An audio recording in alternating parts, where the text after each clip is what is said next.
He slammed the tray against the wall before she could even set it down. The crash of ceramic and silver echoed through the empty hallway of Whitmore Manor like a gunshot, and Lillian Carter stood there with broth still dripping from her sleeve, watching a 60-year-old billionaire tremble with a fury that had nowhere left to go. His eyes were red, not from crying, she realized, but from not sleeping, from not eating, from spending another night staring at a photograph on his nightstand until the darkness swallowed him whole. "Get out," Alexander Whitmore said. His voice was low and flat and worse than shouting. "And don't come back." Lillian looked at the ruined supper on the floor, then back at the man who had just destroyed it, and she made a decision in that moment that would change both their lives in ways neither of them could have predicted. She didn't leave. If you've ever watched someone you love disappear while still standing right in front of you, subscribe to this channel and hit that like button, because this story was made for you. Drop your city and country in the comments below so I can see how far this story has traveled. And don't go anywhere, because what happens next in Whitmore Valley will stay with you long after the screen goes dark. The morning Lillian Carter arrived at Whitmore Valley Ranch, the sky was doing what Montana skies do in late October, pressing down low and gray and enormous, the kind of sky that makes a person feel both small and strangely alive at the same time. She had taken a Greyhound from Billings, then hitched a ride with a feed store delivery truck for the last 40 minutes of unpaved road. And by the time the truck turned through the iron gate and she got her first look at the main house, her hands were cold inside her jacket pockets and her stomach was doing something she refused to call nervousness. She called it preparation. The house was not what she expected. She had pictured something ostentatious, the kind of place a billionaire builds to remind everyone he's a billionaire, all glass and angles and meaningless architecture. What she found instead was a structure that had once been a home. She could see it in the bones of the place. The wide front porch that had been built for sitting on summer evenings. The stone chimney on the east side that someone had added later. The window boxes along the second floor that still held the dried brown ghosts of whatever flowers had been planted there years ago and never replaced. It was a house that used to be cared for. Lillian climbed down from the delivery truck with her worn canvas suitcase and the smaller bag she kept close to her body, the one that held her grandmother's recipe notebook wrapped in a dish towel. And she stood on the gravel drive and took one long breath of the cold air, which smelled of pine and something she eventually identified as neglect. Not dirt exactly, not decay, just the particular smell of a place that had been holding its breath for too long. A man in his mid-40s came out from a side door. He was wearing the kind of permanent tiredness that comes from working somewhere the morale has been broken. He introduced himself as Ray Dodds, the ranch foreman, and he looked her over with the particular expression of a man who had watched several people try this job and fail. "You're younger than I thought," he said. "People say that," Lillian said. He picked up her suitcase before she could object, which she appreciated, and led her around the side of the house toward the kitchen entrance. As they walked, he talked. He talked the way people talk when they've been waiting for someone new to tell things to. Quickly, and with the slightly desperate efficiency of someone downloading information before the window closes. Mr. Whitmore had been the previous cook's employer for 11 years. The previous cook, Mrs. Daly, had left 6 months ago. Not fired, she quit. She told Ray on her way out that she felt like she was cooking for a ghost, and she was too old to keep doing work that went unnoticed and uneaten. Since then, they'd gone through 2 temporary hires from an agency in Helena. One lasted 3 weeks. One lasted 9 days. "Why'd the 9-day one leave?" Lillian asked. Ray hesitated just long enough that she understood it wasn't a simple answer. "He threw a tray," he said finally. "Didn't hit her, but close enough." Lillian nodded. She filed that away. The kitchen, when Ray pushed open the door and switched on the overhead light, was large and had clearly been designed by someone who took cooking seriously, or who had known someone who did. Restaurant-grade range, double ovens, a prep island with butcher block top, a walk-in pantry.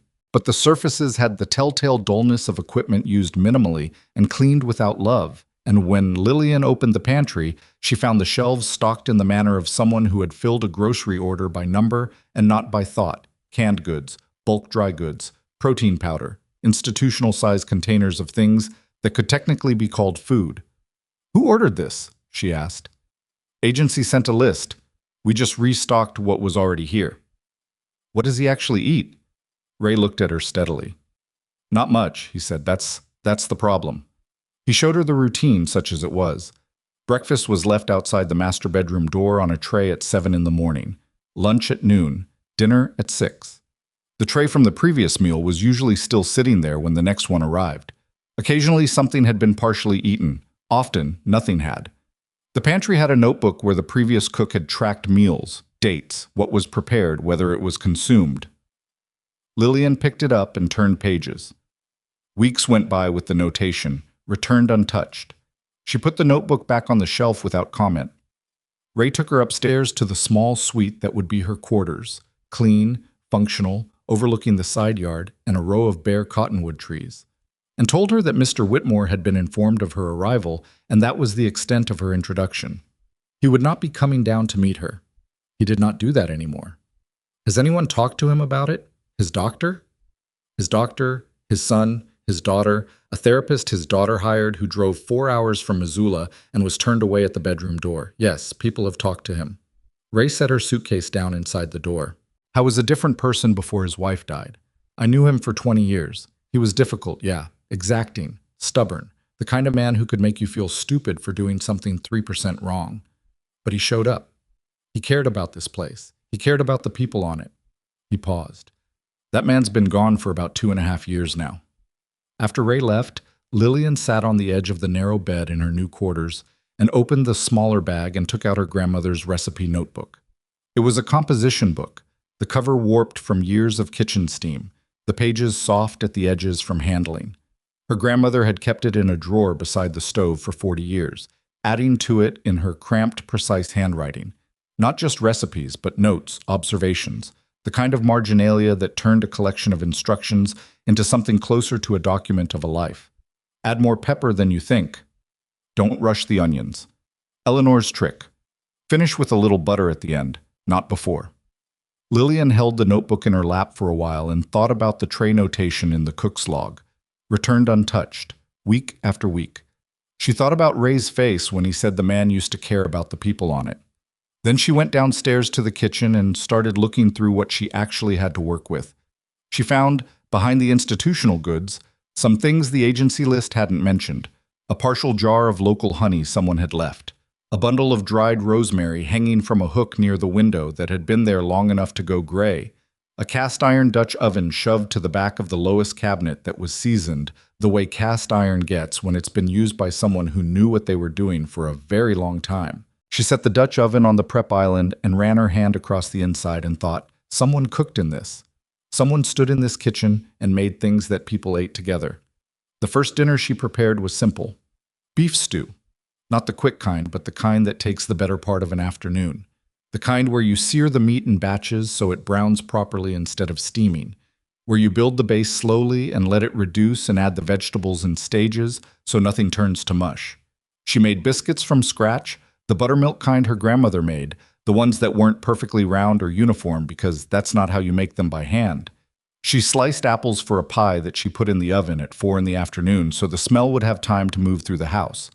She set the tray outside the bedroom door at 6 o'clock. She knocked twice, which was the protocol, and walked back downstairs.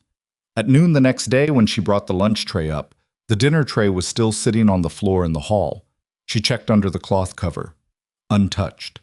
She carried it back downstairs without changing her expression, and she made lunch. And at noon she knocked twice and set the tray down and walked away. On the third day, Ray found her in the kitchen at 6 in the morning and told her, carefully, that Mr. Whitmore had come out of the bedroom in the night and had apparently stood at the top of the stairs for a while and then gone back in. One of the night staff had seen him through the hallway camera. Did he go toward the kitchen? Lillian asked. No, just stood there, then went back. Okay, she said. She cracked eggs into a bowl. Ray watched her for a moment. You're not worried? He said. She looked up at him. I didn't say that, she said. I'm worried. I'm just still cooking. On the fourth morning, a Thursday, cold enough that the kitchen windows had fogged slightly from the heat of the stove, she was pulling the biscuits from the oven when she heard a sound from the hallway. Not a knock, just a presence. The particular quality of silence that means someone is standing somewhere nearby and being very still.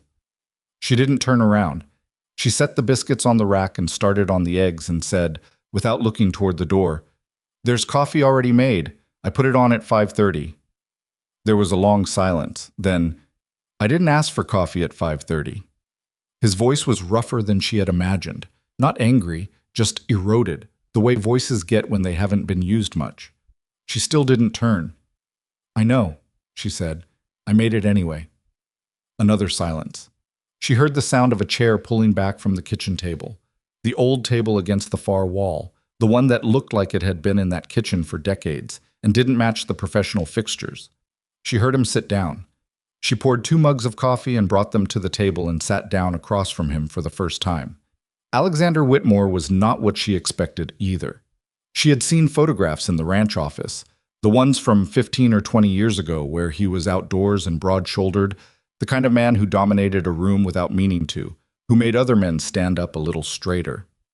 The man sitting across from her at this kitchen table was still tall. She could tell that even seated, but he'd gone hollow in the places that used to carry strength. His face had the particular gauntness that comes not from illness alone, but from a combination of grief and indifference to eating. And his eyes, gray, she noticed, almost the same color as the October sky outside, were fixed on the coffee mug in a way that suggested he was looking at it without seeing it. He was wearing the same clothes he'd probably slept in. He hadn't shaved in what looked like weeks. His hands around the mug were large and still capable looking, the hands of someone who had done physical work for decades before money made it optional. She didn't say anything, neither did he. She drank her coffee. He drank his. After several minutes, he said, "What's your name again?" "Lillian Carter." "Where are you from?" "Billings, originally. Worked in Helena for the last 4 years." He said nothing. She noticed he wasn't asking questions so much as filling space, the way people do when they've been alone long enough that the sound of another voice has become strange and they're trying to recalibrate. "I used to have a cook," he said. "Mrs. Daly, I know. She left 6 months ago. She was here 11 years. He said it without particular emotion. Stated it the way you state a fact about weather. "She knew how I take my coffee." "How do you take it?" He looked at her finally. It was the first time he'd looked at her directly, and she could feel the effort it took him. Not hostility exactly, but the particular resistance of a man who had decided not to engage with the world and was mildly irritated at being pulled back into doing so. "Black," he said. "I guessed." He almost did something with the corner of his mouth. It didn't reach a smile, but it almost went somewhere. He stood up, and she thought he was going back upstairs, and she was already deciding what she'd make for breakfast, even though it was nearly 7. But instead he walked to the window above the sink and looked out at the yard and the first pale gray light coming up over the cottonwood trees. He stood there for a long time. She let him. "The tray last night," he said finally, to the window. "The stew. You ate some of it?" A pause. "I threw it against the wall." Lillian considered this. Was it the food or something else? He turned then, and for a fraction of a second she saw something unguarded move across his face. Something that might have been shame, or might have been the tail end of a grief so large it had no name left for itself. Then it was gone, and his expression settled back into the flatness he wore like armor. "That wasn't directed at you," he said. "I know that. I'll reimburse for the dishes." "I'm not worried about the dishes." He looked at her in a way that suggested he wasn't sure what to do with someone who wasn't worried about the dishes. Most people in his world, she suspected, were very worried about the dishes, meaning they were worried about their position, their standing, their employment, their proximity to a powerful man's displeasure. Lillian was worried about none of those things. She was worried about him, which was a different and considerably more inconvenient thing to be worried about. "I'm not going to eat," he said, not threatening, just informational. "Not properly, whatever expectations you arrived with." "I arrived with one expectation," she said, "that I'd cook. What you do about it is your business." She stood up and took both coffee mugs to the sink and began washing them. She could feel him watching her back. "Most people try harder to fix me," he said. "I'm not here to fix you, Mr. Whitmore." "Then what are you here for?" She turned the water off and dried her hands on the dish towel and turned to face him from across the kitchen. He was still standing by the window, and the morning light behind him was the color of ash, and he looked like a man standing at the edge of something he couldn't see the bottom of. "I'm here to cook," she said, "and right now I'm going to make breakfast. You can eat it, or you can throw it against the wall, but it'll be here either way." He left without responding. She heard him on the stairs. She heard the bedroom door, not slammed, just closed, which felt like progress. And she stood in the kitchen alone and put her hands flat on the butcher block prep island and took one long breath and thought, okay, there he is. She cracked 6 eggs into the bowl and started whisking. The eggs were for the ranch workers, most of them.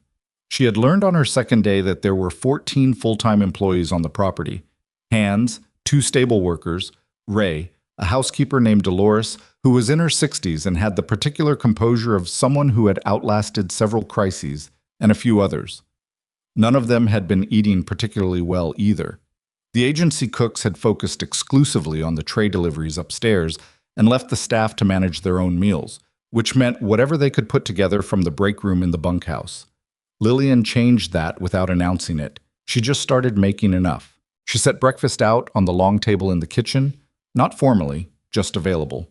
And within 2 mornings, there was a quiet procession of people coming through the kitchen at 6:30, filling plates and taking coffee, and a low hum of conversation that hadn't been there before. Dolores, on the 3rd morning of this new arrangement, came in earlier than the others and stood beside Lillian at the stove and said nothing for several minutes, and then said, "He used to come down for breakfast, years ago, before." "Before his wife," Lillian said. "Yes." "What was she like?" Dolores thought about it. "Patient," she said, which was useful being married to him. She was patient and she was funny in a way you didn't always expect. Quiet humor, not the kind that performs itself. And she made him better. You could see it. He was always difficult, but she made it worth the difficulty. She paused.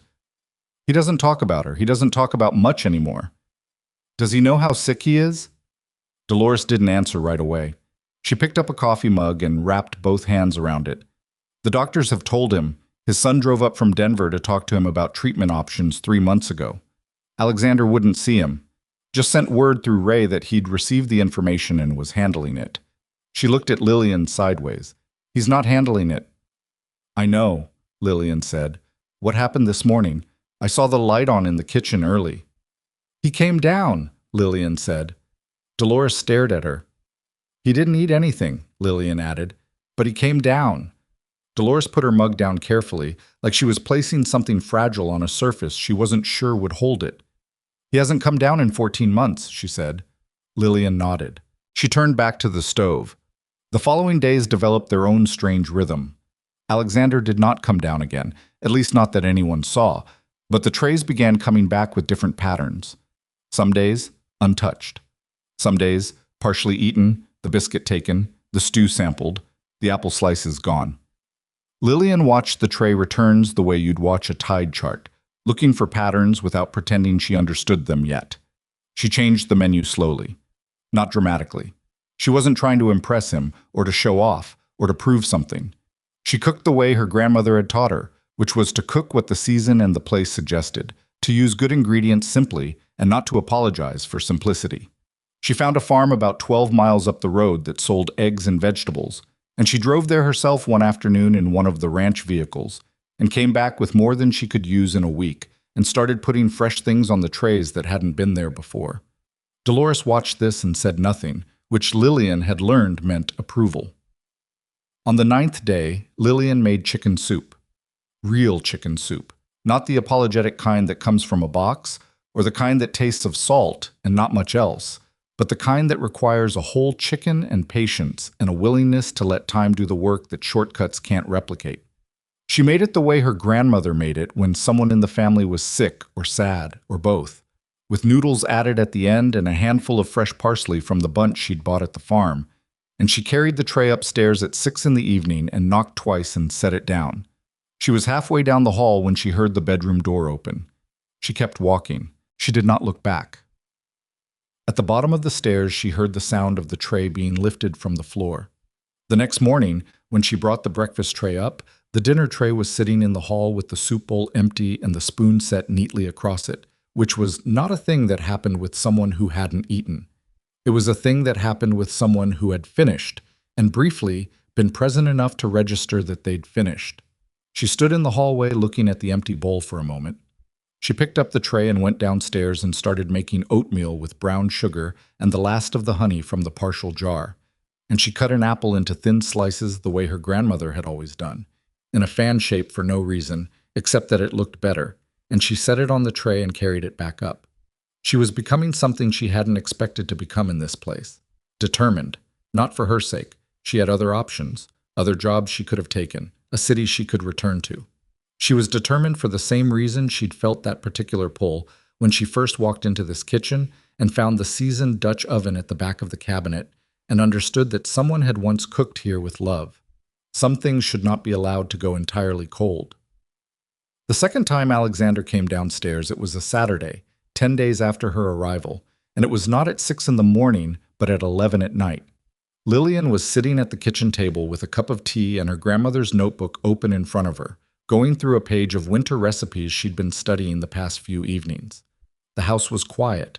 Most staff had retired by 9. The kitchen light was on and everything else was dark. She heard him on the stairs, not trying to be quiet, but not trying to make noise either, just moving through his own house at 11 at night, the way a man does when he can't sleep and hasn't been able to sleep for 2.5 years.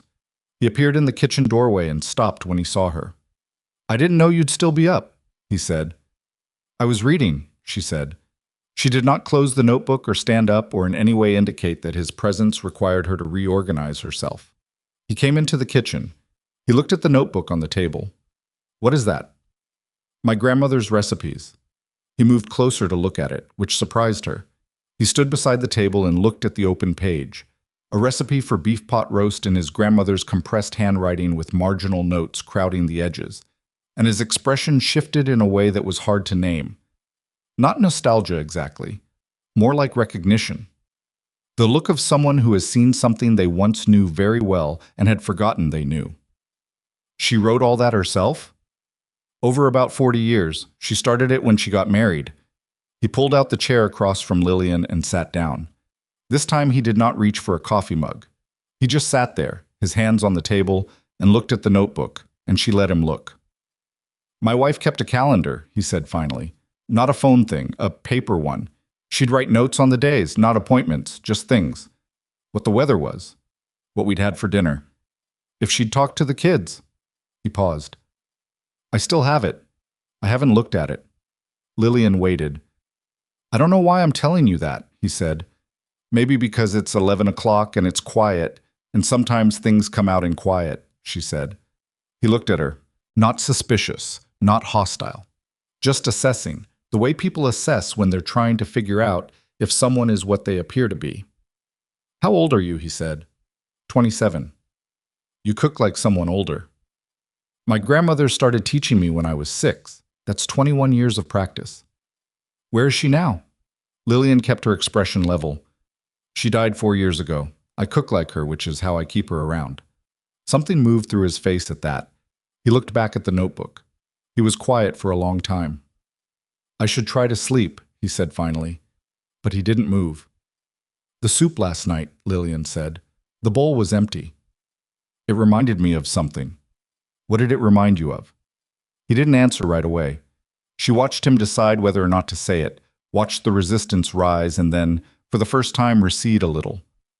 "Eleanor used to make something like it," he said. "In the fall, when the weather turned. She'd make it on the first cold Sunday of the year, every year, as long as I knew her, called it the beginning of staying in season." He stopped. "We called the ranch cook about it once, years back, asked her to try making it, and it wasn't the same. Eleanor always said it was the pot.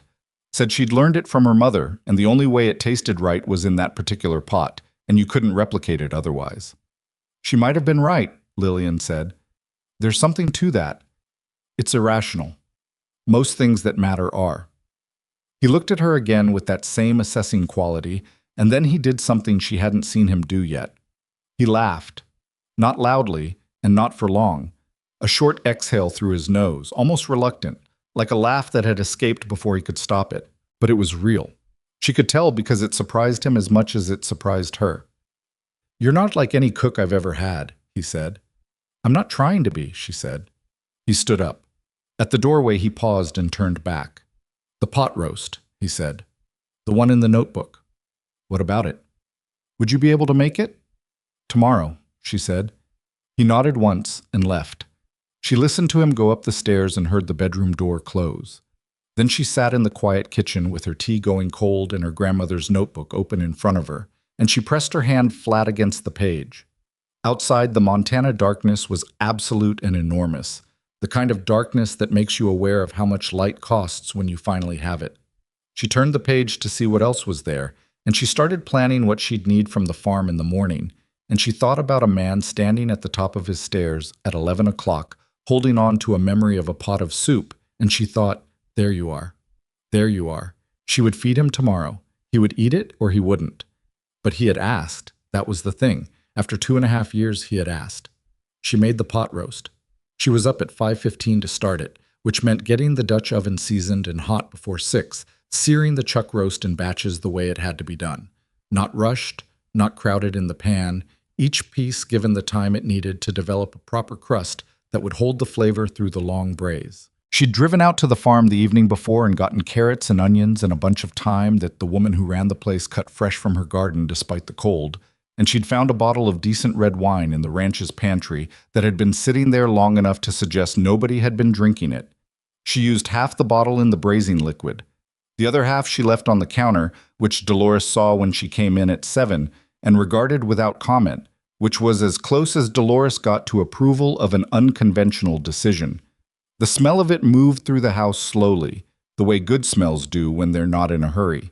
Not an announcement, just a presence, working its way through the rooms the way warmth works through cold hands, gradually and then all at once. By 10 in the morning, it had reached the upper hallway. Lillian knew this because Ray came through the kitchen at 10:15 and said, without looking at her, "He's been standing at the top of the stairs again." "Is he coming down?" "Doesn't look like it, just standing." She nodded and kept working. By noon, the roast was done, not plated, not rushed onto a tray. She left it in the Dutch oven with the lid on, resting, the way it should rest, and she made mashed potatoes from scratch, and roasted the carrots and the drippings she'd reserved, and cut fresh bread from the loaf she'd started the night before. She was setting the table, not the tray, the actual kitchen table, 2 places, when she heard him on the stairs. He came into the kitchen and stopped. He looked at the table. He looked at the 2 place settings. Then he looked at her, and his expression did the thing she was learning to read. That particular tightening around the eyes that meant something had surprised him in a way he hadn't agreed to be surprised. "I don't eat at the table," he said. "I know, Ray told me." She carried the Dutch oven to the table and set it on the trivet she'd placed there. "Sit down anyway." He stood in the doorway for a moment longer than was comfortable, and she could feel the resistance coming off him the way cold comes off a window in winter. Not aggressive, just present, just the natural temperature of a man who had organized his life around a particular kind of withdrawal and was being asked to reorganize it around something else. He sat down. She lifted the lid off the Dutch oven, and the steam came up between them, and the smell hit the room all at once, wine and herbs and beef, and something else that was harder to name, something that lived in the combination of those things and the time it had taken to get there. She watched his face. He was looking at the pot, and his jaw moved slightly, and she thought she understood what was happening.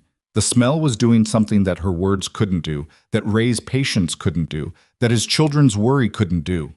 It was reaching something that had been sealed off. She served him without asking how much he wanted. She gave him a proper portion and put the bread between them and sat down with her own plate. "Your grandmother taught you this?" he said, not looking up from the plate. "The technique, mostly. The recipe in the notebook is a guide. I changed things." "What did you change?" "Added more thyme, less tomato paste. The wine I found in the pantry is better than what she usually had, so I used more of it." She cut into her portion. Cooking is mostly just paying attention to what you have and adjusting. He tasted it. She didn't watch him directly. She'd learned already that he didn't like being watched, that it made him pull back into whatever room he'd built inside himself. So she focused on her own plate and let him have the experience without an audience. After a while, he said, "This is the best thing I've eaten in 2 years." "That's a low bar," she said. "You haven't been eating." He made that almost laugh sound again. "Fair point." They ate in something that wasn't quite silence and wasn't quite conversation. It was the particular quality of 2 people who are becoming accustomed to each other's presence. Not comfortable yet, not easy, but not tense either. Just present. He ate everything on his plate. He did it slowly, which was not the speed of someone being polite. It was the speed of someone rediscovering something and not wanting it to end too quickly. When he set his fork down, he looked at the Dutch oven for a moment and then looked at her. My wife made something similar, he said. Different. She'd have said very different. She was particular about the difference between her pot roast and a standard braise. But the feeling of it is the same. He paused. I didn't realize food could feel like something until I stopped eating it and then started again. Lillian thought about that. My grandmother used to say that food is just memory with an address. You taste something and it takes you somewhere. The address is the flavor, but the destination is what you already know. He was quiet for a moment. How old was she when she died? 81. She was sharp until the end. Made her own pasta the week before she went into the hospital for the last time. What was wrong with her? Her heart. It had been running on stubbornness for about a decade, according to her doctor. Something soft in his expression. Sounds like someone I would have liked. She would have had opinions about you, Lillian said. Negative ones? Complicated ones. She didn't have much patience for people who let grief become a reason to stop living. But she also understood that grief doesn't ask for your permission before it does what it does. She got up and started clearing. She'd have fed you and argued with you at the same time. That was her approach. He watched her move to the sink with the plates. And your approach? Less arguing, she said. More feeding. We'll see if it works. He didn't respond to that. He pushed back from the table and stood, and she thought he was going back upstairs, but instead he walked to the window above the sink, the same window he'd stood at the first morning, looking out at the yard. And he put one hand on the counter and looked out at the ranch land stretching away under the November sky. I haven't been out there in 8 months, he said. She turned off the water. The ranch? Past the yard, the fields, the cattle, the south barn. He paused. I built this place over 30 years. My father had 200 acres and a handful of cattle and a debt that followed him his whole life. When I was 24, I bought the first parcel of land that would become this valley, with money I'd borrowed against a business that hadn't made a profit yet. He stopped. I used to know every inch of this land.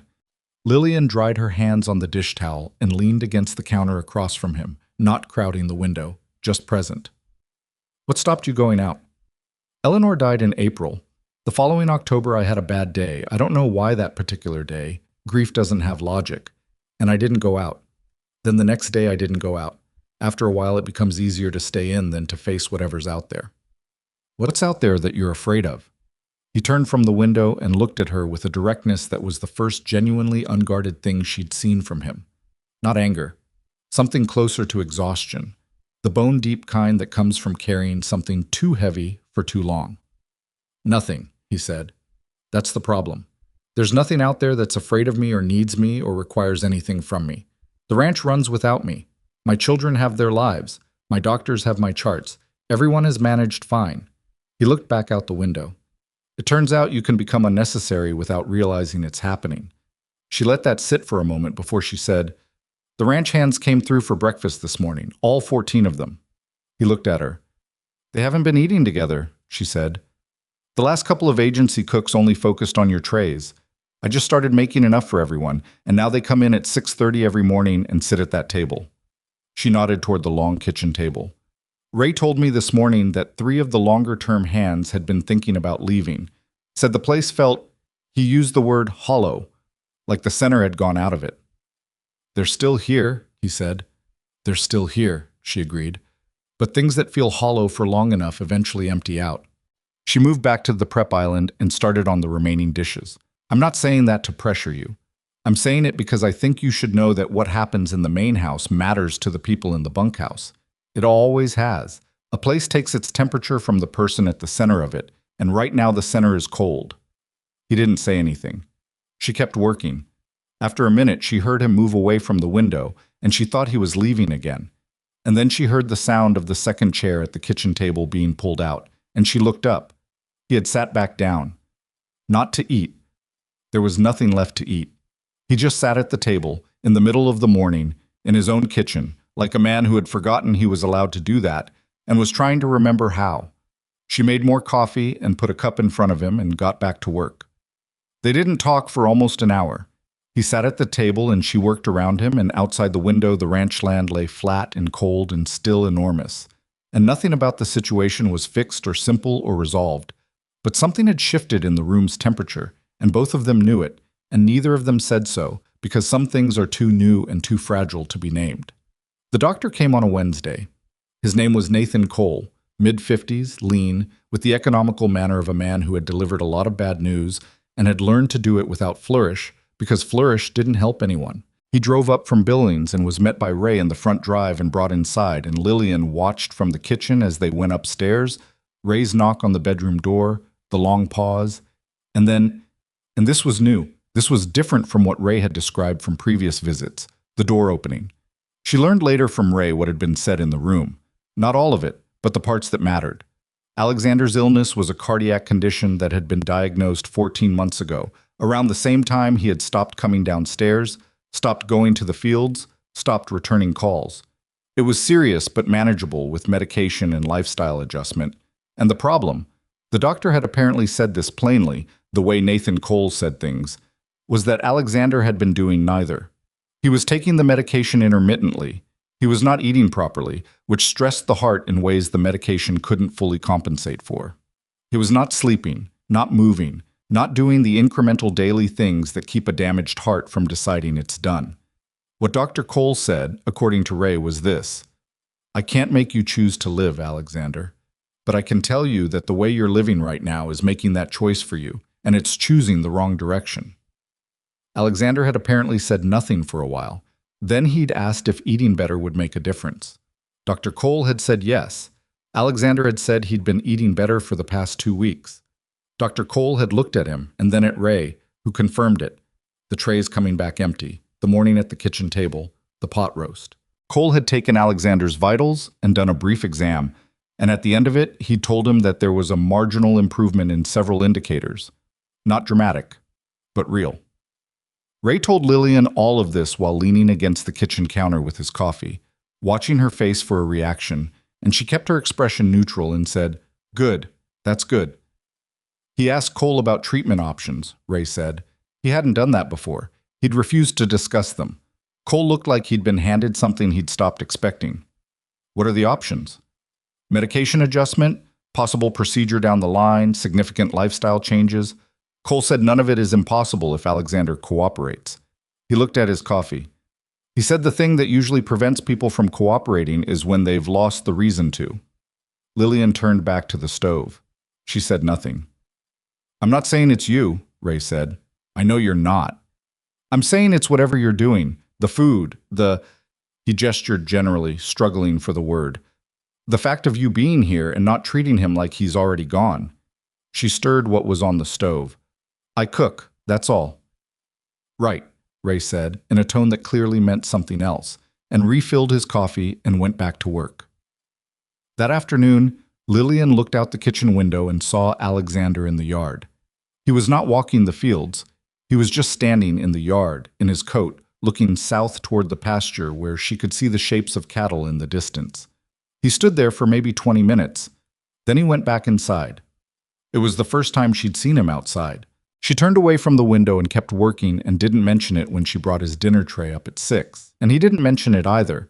But when the tray came back that evening, the food was entirely gone and the water glass was empty, and she stood in the kitchen holding the empty tray, thinking about a man standing in his own yard for 20 minutes on a November afternoon, choosing nothing more than cold air and distance, and how that was not nothing. It was the opposite of nothing. The second week of November brought the first real cold, the kind that gets into the walls of even a well-built house and makes the heating systems work. Lillian had been adjusting the menus toward heavier things, more substantial, the food of serious cold weather. Roasted root vegetables, thick soups, a venison stew that one of the hands, a man named Pete, who was quiet and in his 40s and had worked on the ranch for 12 years, had offered to help source from the nearby hunting land. Pete had become part of the kitchen rhythm in a way that surprised her. He'd started hanging around in the mornings after breakfast, ostensibly to return dishes or check something in the supply room, but actually, she suspected, because the kitchen was warm and functional in a way the rest of the property had stopped being. He helped without being asked, lifted things, carried, fixed a burner on the range that had been running slightly low without anyone addressing it. He did not talk much, which suited her. One morning he watched her work for a while and then said, "You know he used to cook." She looked up. "Alexander?" "Years back. Eleanor was the main cook in this kitchen before they hired on Mrs. Daly. But he'd come in on Sunday mornings and make breakfast. Big production. Everything from scratch, eggs and biscuits, and whatever he had. She'd sit at the table and drink coffee and give him advice he ignored." Pete smiled at the memory, the kind of smile that means you're somewhere else for a moment. It was the one thing he was bad at and kept doing anyway. Eleanor said it was the only evidence she had that he knew how to fail gracefully. Lillian thought about this. He didn't mention that. He doesn't mention a lot of things that mattered to him. It's how he protects them. Pete picked up the stack of plates he'd come in for and headed for the door. "Just thought you should know. About the kitchen, what it used to be in this house." She stood with that information for a while after he left. Then she went to the supply room and found what she needed, and that Sunday morning she arranged things differently. She left the secondary prep area set up with a cutting board and a bowl and the ingredients for buttermilk biscuits: flour, cold butter, buttermilk, baking powder, the cast iron skillet. And she started the coffee and the eggs at the main range and said nothing about it when she heard him come downstairs at 7. He came into the kitchen and stopped when he saw the setup at the secondary station. He looked at her. She was at the range with her back to him. "Biscuits need about 12 minutes once they go in," she said. "The butter needs to stay cold until the last second." A long silence. She heard him move to the secondary station. She heard the sound of the bowl being lifted, the measuring cups, the soft friction of flour going into the bowl. She focused entirely on the eggs. He was a bad cook. She'd known he would be, and it didn't matter. Not because it was fine to be bad at things, but because being bad at something you used to do with someone you loved is a kind of courage. He cut the butter in uneven pieces, and his biscuit technique was wrong in several ways. She could hear from across the kitchen, and when he slid the skillet into the oven, she could tell from the sound that he'd done it at the wrong rack height. The biscuits came out lopsided. One of them had split wrong and was almost flat on one side. He put them on the trivet and looked at them with an expression that was equal parts amusement and grief. "They're bad," he said. "They're biscuits you made," she said. "That's not the same as bad." He sat down at the table and she brought the eggs and the coffee, and he ate his own bad biscuits without complaining, and she ate a good one she'd made quietly while he wasn't watching and said nothing about it. He was quiet through most of breakfast. Then he said, "Eleanor used to let me make them every Sunday even though they were always like this." "Why?"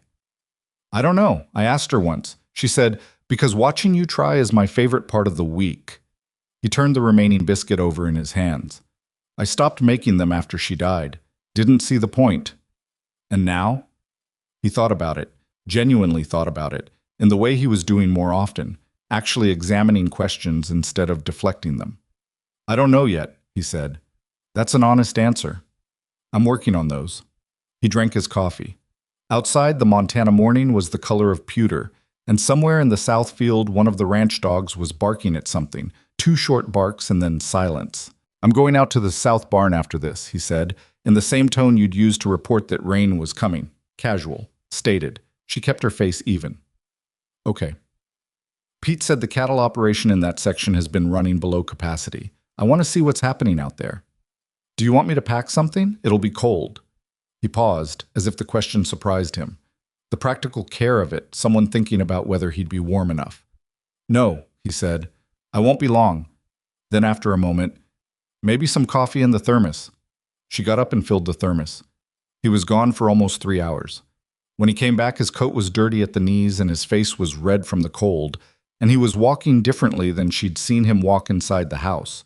More upright, less careful, less like a man navigating a space he'd agreed to endure. He came through the kitchen and she had soup on the stove, and he sat down at the table without being asked, and she put a bowl in front of him. "The South operation is a mess," he said. "Ray mentioned it had been understaffed." Understaffed and undermanaged. The rotating workers they brought in from the agency didn't know the land, and nobody told them what they needed to know. He ate a spoonful of soup. "I need to make some calls tomorrow." Lillian said nothing, because there was nothing to say that wouldn't be too much. He had made calls. That was the sentence. He had gone outside and come back dirty and cold and wanted soup, and was going to make calls tomorrow, and it was the most ordinary sequence of events in the world, and it was also extraordinary, and she understood that the way to honor it was to treat it as ordinary. "I can make something more substantial for dinner if you're going to be working," she said. "Whatever you're making is fine." "I was thinking a roast chicken with those sweet potatoes from the farm." "That works." She turned back to the stove. Behind her, she heard the sound of him finishing the soup, the spoon set in the empty bowl, the chair pushed back. "Lillian," he said. She turned. He was standing with the bowl in his hand, and he looked slightly uncomfortable in the way people look when they're about to say something they haven't said in a while. Not because the words are hard, but because being genuinely grateful is its own kind of exposure. "Thank you for the pot roast," he said. "And the soup, and the—" He made a small gesture with the hand not holding the bowl. "All of it." "You're welcome," she said simply. "No more, no less." He nodded once and carried his bowl to the sink and rinsed it himself, which was not something she'd expected and which he did without drawing attention to it. And then he went down the hall toward his study, and she heard the study door open for the first time, and then the sound of a phone being picked up. She stood in the kitchen with the November light coming through the window and a roast chicken to start, and a man in the next room making calls.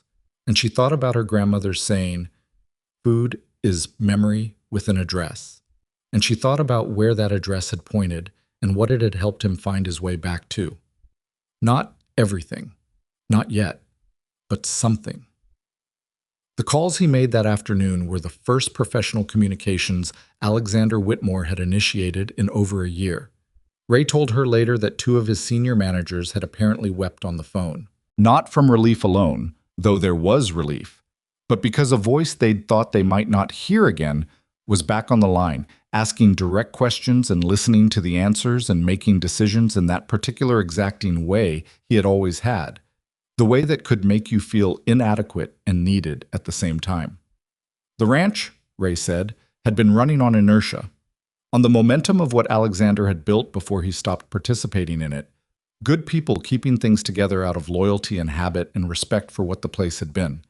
But inertia runs out. Everyone on the property had known it. That night she made the roast chicken with sweet potatoes and roasted garlic, and a salad from the last of the fall greens from the farm, and she set the kitchen table as she'd been doing. 2 places, no ceremony, just food and space to eat it. And he came down without being called at 6 o'clock and sat down and they ate together, and he told her about the South Barn situation in more detail than she needed, but listened to anyway, because listening was part of it, because being listened to was something he was relearning along with everything else. After dinner, he helped clear the table. She hadn't asked him to and didn't comment on it when he did it, and he stacked the dishes by the sink and she washed them. And it was one of the most unremarkable domestic moments she had experienced in that house, and also one of the most important. "My son called," he said, while she was washing. "Ethan. Apparently word got around that I'd been in the South Barn." He paused. "I didn't pick up." She kept washing.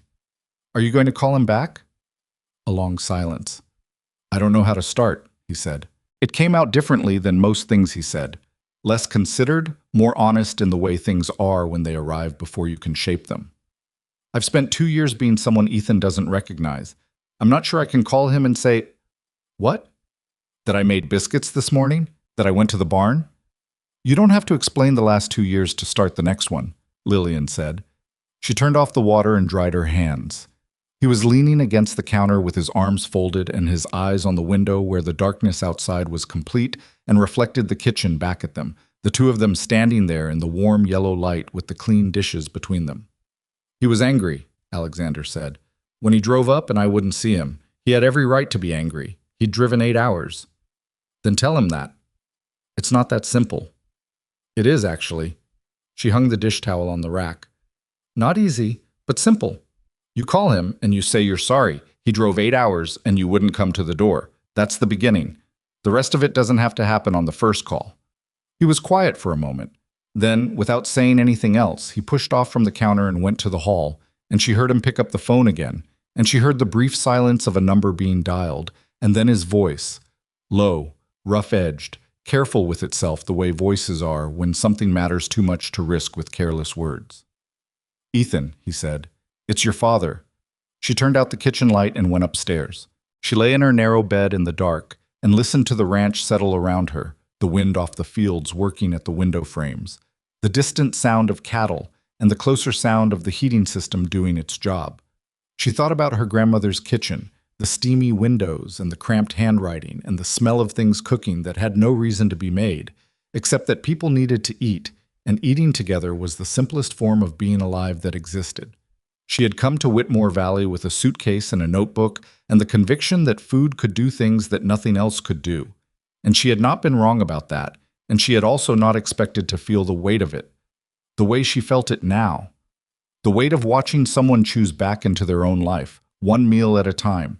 It was not her victory, it was his. She just had to keep cooking long enough for him to find his way there. Ethan Whitmore arrived on a Friday. He did not call ahead, or rather, he called his father's phone, and when Alexander didn't pick up, he called Ray, and Ray told him his father was in the South Field doing a walkthrough of the cattle operation, and there was a silence on the line long enough that Ray said later he thought the call had dropped. Then Ethan said he'd be there by 3 o'clock and hung up. Lillian heard about this from Dolores, who heard it from Ray, which was how information moved through Whitmore Valley. Not gossip exactly, more like weather reporting, the kind of practical knowledge sharing that keeps a community functional. She was in the middle of making bread when Dolores appeared in the kitchen doorway with the particular expression she wore when delivering news she wasn't sure how to categorize. "His son is coming," Dolores said. Lillian punched down the dough. "Today?" 3 o'clock. She looked at the clock on the wall. It was 11:40. She thought about what was in the pantry, what she had from the farm, what a man who had driven from Denver in either hope or anger or some combustible mixture of both might need when he arrived. "Is Mr. Whitmore back from the field yet?" Ray radioed, "He's on his way in." She covered the dough to rise and started thinking about dinner. Alexander came through the kitchen at noon with mud on his boots and color in his face that had not been there 3 weeks ago. Not a dramatic transformation, nothing that would make a stranger look twice. But she had learned his face well enough by now to read the gradations. The flatness that had been his default expression was not gone, but it had texture to it now. Things moved through it. You could see him thinking. He stopped when he saw her face.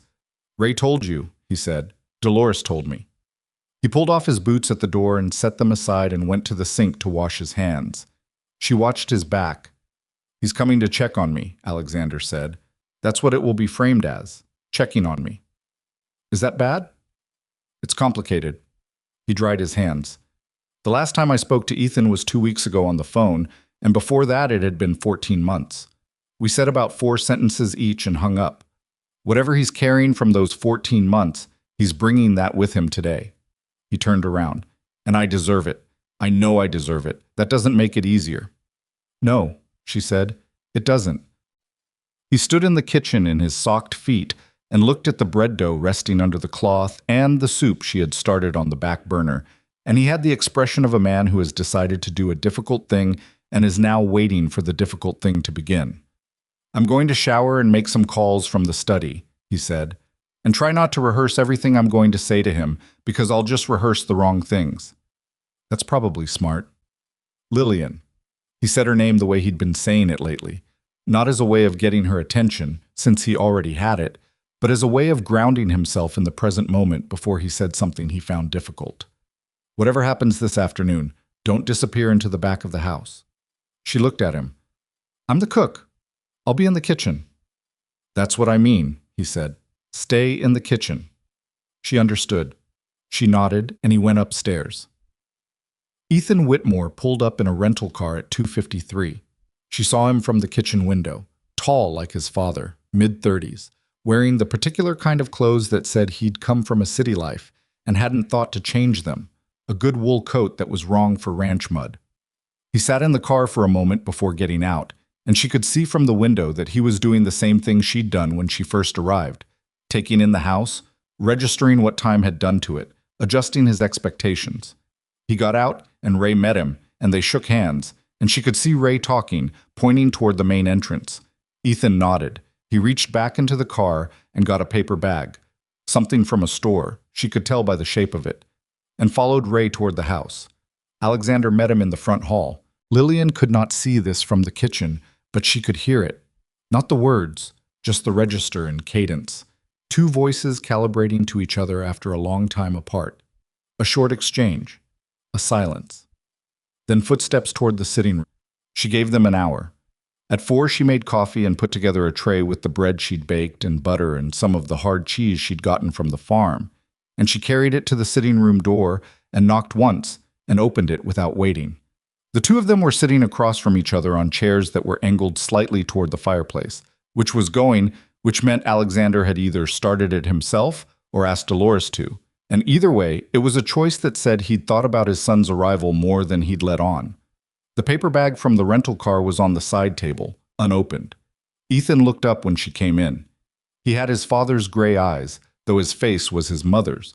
She could see it immediately, in the shape of his jaw and the particular set of his mouth. He looked exhausted in the way of someone who had made a long drive on short sleep and a complicated emotional state, and he looked at Lillian with the polite wariness of a man encountering an unexpected variable. "This is Lillian Carter," Alexander said. "She's been the cook here for the past 3 weeks." Ethan nodded at her.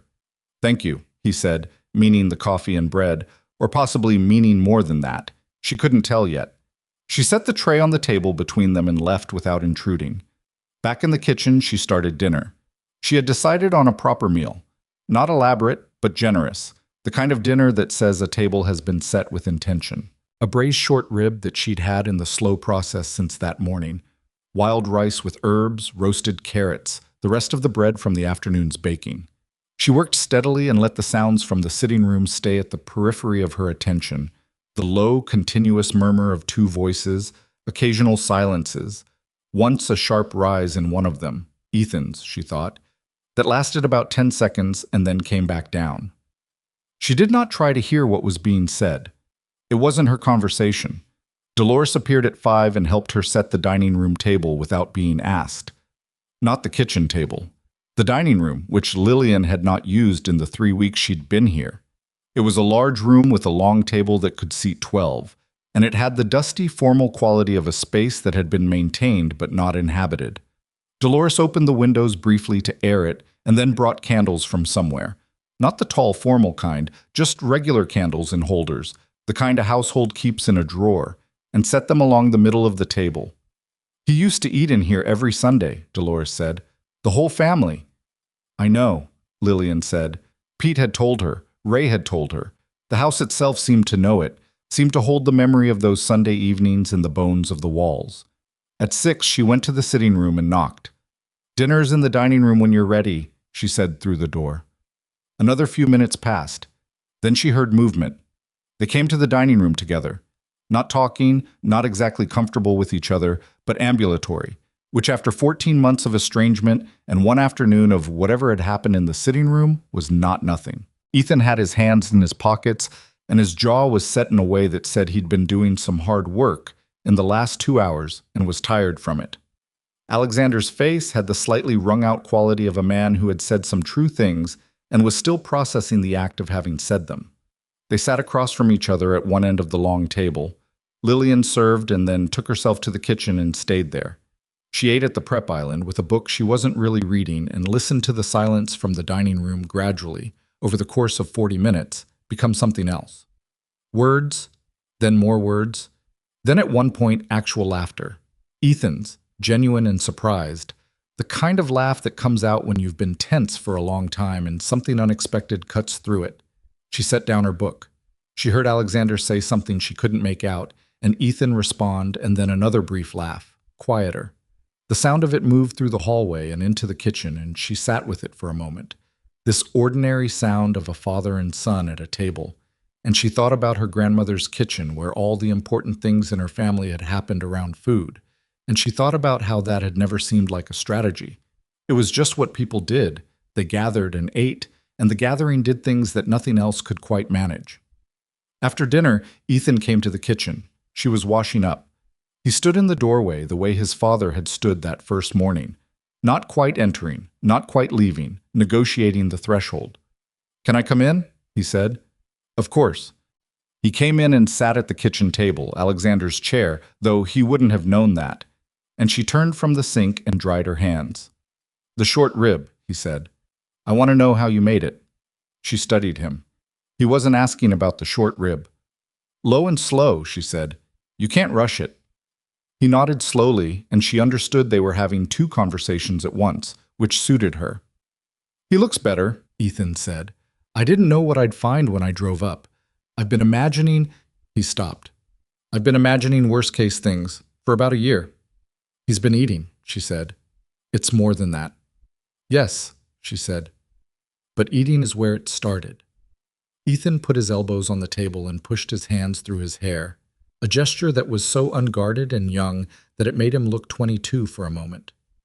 He said he went out to the south barn last week, that he's been making calls. He has. My father, the version of my father I grew up with, was in those fields every day. 6 a.m. He knew every hand by name, knew which cattle had been sick and which sections of fence needed work, and what the grazing rotation was going to look like 3 months out. He looked up. When he stopped doing that, the people who work here noticed. I got calls. People who'd been with him 20 years calling me to say something was wrong, that the place was different. He paused. I drove up 8 months ago, and he wouldn't open the door. I sat in the truck for an hour, and then drove back. I know, she said quietly. I was angry. I stayed angry for a long time, and then the anger turned into something worse, which was just fear, that I'd waited too long, that by the time I did something that actually worked, it would be too late to matter. Lillian sat down across from him. It's not too late, she said. Because of you. Because of him, she said. I made food. He chose to eat it. That's the whole story. Ethan looked at her steadily. You're very careful about not taking credit. I'm very accurate about where the credit belongs. He was quiet for a moment. Then, he talked about my mother tonight. He hasn't done that in 2 years. Not to me, not to my sister. We couldn't mention her name without him shutting down the conversation. He said this not accusingly, just as fact, as data point. Tonight he told me about something she used to make every fall, a soup. He said someone here had made something that reminded him of it, and that was when things started to change. She didn't say anything. I just wanted to say thank you, he said, not for the food, or not only for the food, for, he looked for the word, didn't quite find it, for being here when the rest of us couldn't get through. You got through, she said. Tonight you got through. He nodded and stood up, and she could see the exhaustion on him now, the full weight of the drive and the afternoon and the dinner and the 2 years of worry that had been sitting on his shoulders like a physical thing. There's a guest room on the second floor, she said. Dolores will have it made up. I was going to drive back tonight. It's dark and it's cold and you haven't slept, she said. Drive back tomorrow. He looked at her for a moment with an expression that was so close to his father's assessing look that she almost smiled. All right, he said. The Sunday dinner happened because of a conversation Alexander had with Pete. It was a Wednesday morning, 10 days after Ethan's visit. Ethan had stayed 2 nights instead of 1 and driven back to Denver with a different quality to him. Less braced, less like a man expecting a blow that might or might not come. He and his father had sat in the kitchen Sunday morning while Lillian made breakfast, and it had not been easy, and there had been one moment where things got sharp between them. A brief, painful collision about the months Alexander had refused contact.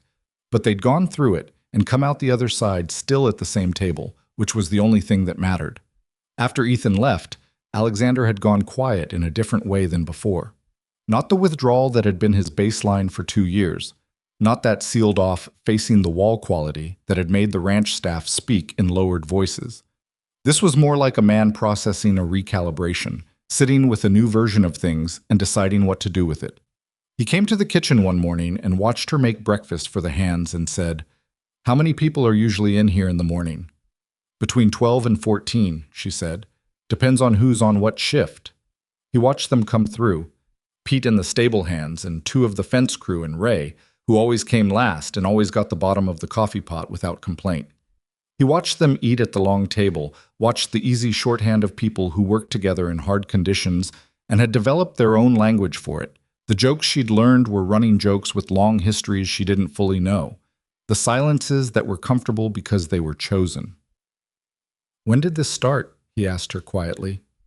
First week I was here, I just started making enough. He watched for another minute. Then he said, My father used to do Sunday dinners. Not just family. Everyone on the property. He'd have Mrs. Daly cook and the whole ranch would come in.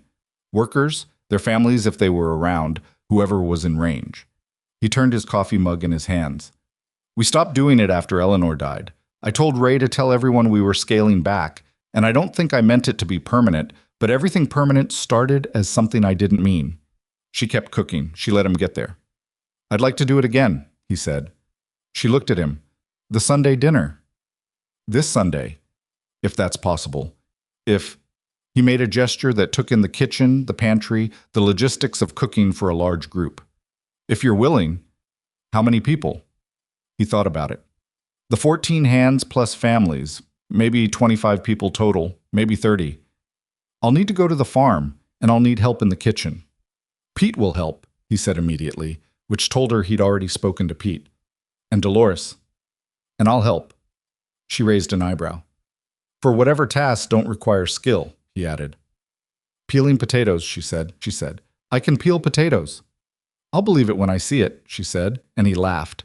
A full laugh this time, not the involuntary half-laugh she'd been getting from him, but a real one that came from somewhere that had been closed for a long time. The preparation began Thursday. She went to the farm and came back with more than the truck could comfortably hold. Root vegetables, winter squash, several chickens, herbs, 2 pounds of butter, a wheel of cheese. She mapped out the cooking schedule on paper and divided tasks, and had Pete start on prep work Thursday afternoon and spent most of Friday in the kitchen while Alexander appeared at irregular intervals, somewhat unpredictably, to do whatever she assigned him. He was a mediocre helper in the ways she'd expected and useful in ways she hadn't. He was bad at anything that required patience. He rushed the vegetable prep, cut things unevenly, showed no aptitude for the slower work. But he was good at organization, at problem-solving when something ran short, at moving through the kitchen with physical efficiency when carrying or lifting was needed. He also kept the other helpers from getting in each other's way, which she realized was simply what he did, the reflex of a man who had spent decades managing operations. Saturday evening, she made him sit down and eat something and rest, because she could see the effort the week had cost him, the way his energy flagged toward the end of the day, in ways that reminded her of what Dr. Cole had said about his heart. You're doing too much, she said. I'm peeling potatoes. You were on the phone for 3 hours this morning about the South Field, and then you came in here and worked all afternoon. That's too much. He looked like he was going to argue and then looked at her face and didn't. My doctor would agree with you, he said. That's the first sensible thing you've said all day. He ate and went to bed early, and she finished the prep work with Pete and Dolores by 9 o'clock, and the kitchen was as organized as it was going to be, and she went upstairs and lay in her narrow bed and felt the strange anticipatory weight of the next day. The Sunday dinner did not go smoothly. Nothing at that scale does. The rolls she'd planned to have ready by noon weren't done until 12:40 because the oven temperature ran low and she hadn't caught it until the second batch. One of the chickens was slower than the others, and the timing she'd carefully built across the morning had to be adjusted on the fly, which required a reorganization of the warming situation that Pete handled with admirable calm. 2 of the workers' children got into the pantry and ate a significant portion of the cheese before anyone noticed. Alexander, who had been doing tasks in the kitchen since 9 in the morning, took all of this with an equanimity she found somewhat surprising until she understood that he was watching the whole operation the way he'd watched the cattle work, with professional interest, problem-solving instinct, the pleasure of a complex system running, even imperfectly. By 2 o'clock, the dining room and the connected sitting room were arranged with tables borrowed from the bunkhouse, and people began coming in from the cold in their good clothes, the hands in their cleanest shirts, their wives in the kind of practical winter dresses that said these were people who owned 1 or 2 things they saved for occasions. Children between the ages of approximately 3 and 11 moved through the rooms with the particular energy of children let loose in a large space, and Dolores herded them with the efficiency of someone who had done it before. Alexander stood at the entrance to the dining room and shook hands with each person who came through. She watched this from the kitchen doorway. She watched him remember names. Some of them took him a second. She could see him locate the name in a memory that had been underused, but he got them, all of them. He asked Ray's wife about her mother's hip replacement that Ray had mentioned in passing weeks ago. He asked one of the younger hands about the truck he'd been trying to fix, which she had not heard anyone mention in the kitchen, which meant he'd been paying attention to conversations she hadn't known he was in earshot of. He was not smooth about it. He was rusty and occasionally formal in a way that created slight awkwardness. And once he got two names confused and had to correct himself. And the correction made the older hand he'd gotten wrong laugh and say, "You're not as far gone as we thought, boss." And Alexander laughed too, and the moment was imperfect and real and exactly what the room needed. Lunch became dinner, became the evening. People ate and stayed. The children got louder and eventually were herded by someone's aunt into the sitting room where they watched something on a television that had apparently been in that room unused for 2 years. The adults stayed at the tables and talked about the ranch, about the winter coming, about the cattle operation and the fencing situation in the east section, and whether the weather forecast out of Billings was going to hold. This was the conversation of people who had been worried about their livelihood and their home and were recalibrating now that the center of things had returned. Lillian moved between the kitchen and the dining room, keeping the food coming and the coffee hot. She did not sit down at the table. It wasn't her dinner to sit at. She understood that. But she moved through the edges of it and felt the thing it was becoming, the slow warming of a room that had been cold. At one point, she passed Alexander at the end of the main table, and he was listening to Pete describe a problem with the east fencing with his full attention, the focused technical interest of a man who knew this land and was glad to be talking about it again. And the expression on his face was something she hadn't seen there before. Not happiness, exactly. That was a simpler word than what was on his face. It was more like presence, like a man who had been somewhere else for a long time and had finally, at considerable cost and effort, come back to the place that was his. It was late, nearly 8 o'clock, when the last families began gathering coats and children. People thanked Lillian individually as they passed through the kitchen, and a woman named Sandra, whose husband was one of the longest-serving hands, held her hand for a moment and said, "We missed this. We didn't know how much until it came back." She said it quietly and went to find her kids before Lillian could respond. After the last people left, Alexander helped clear the tables. He did it alongside Ray and Pete and Dolores, carrying stacked plates to the kitchen, folding the borrowed tablecloths, moving chairs back. Nobody made it ceremonial. It was just the work at the end of an evening, the practical conclusion of something good. When the kitchen was clean and the other helpers had gone, and it was just the two of them in the quiet house, Alexander sat at the kitchen table and she made tea. Not coffee, it was too late for coffee, and sat across from him. He looked tired. He looked the best she'd seen him look, and also tired, and both things were true at once. "Eleanor would have done this every week if I'd let her," he said. "Why didn't you let her?" "I was always working. Always something more pressing. There was always a reason the timing wasn't right." He turned the tea mug in his hands. "She did it anyway, at least once a month. I'd come in from whatever was pressing, and the house would be full of people and food, and I'd resent it for about 15 minutes, and then I'd be glad." He paused. "I was always glad, and I never told her that enough." Lillian let that sit. "She knew," she said, because she believed it was true. People who love difficult men learn to read the gladness even when it doesn't get said. He looked at her. Something in his face was open in a way she'd been watching for weeks now, the gradual opening of a thing that had been closed against the weather. "I called Olivia yesterday," he said. Olivia was his daughter, the younger one, who lived in Seattle, and who Lillian had heard about peripherally, a name that came up in conversations between Dolores and Ray in the way names do when they carry worry attached to them. I hadn't spoken to her since. It's been longer than Ethan, closer to 18 months. "How was it?" "Hard," he said. She cried.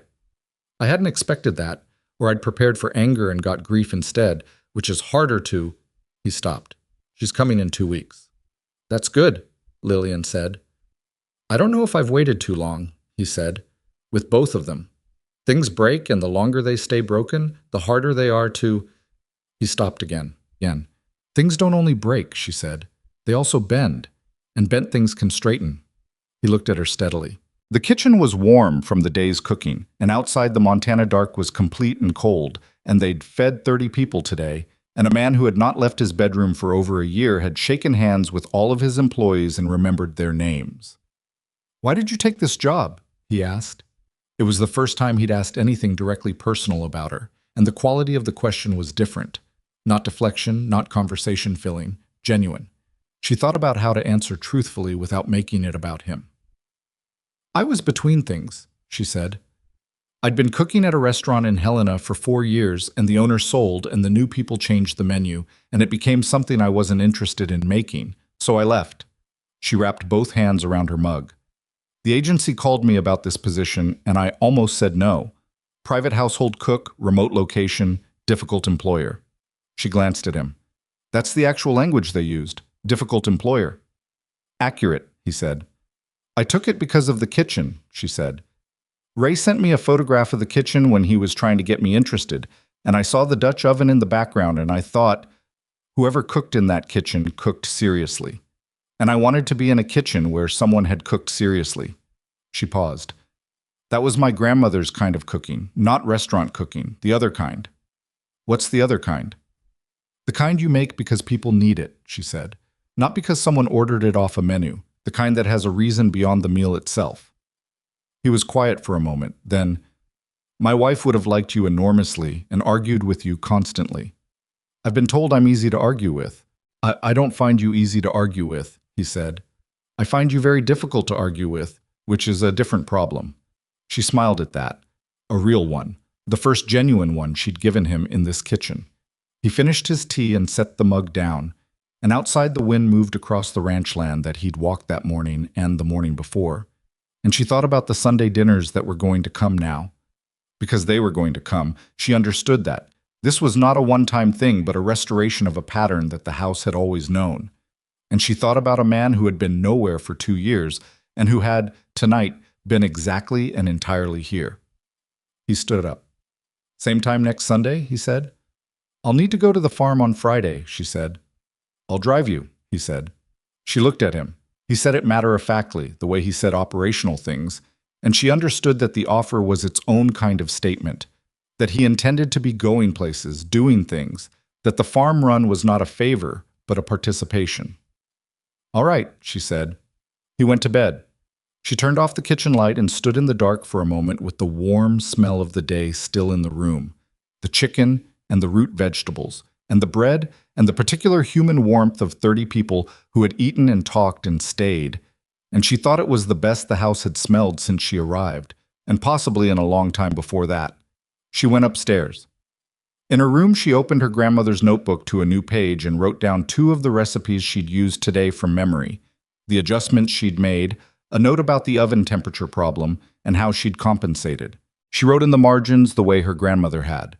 The roast chicken timing needs 10 more minutes at this altitude. The rolls?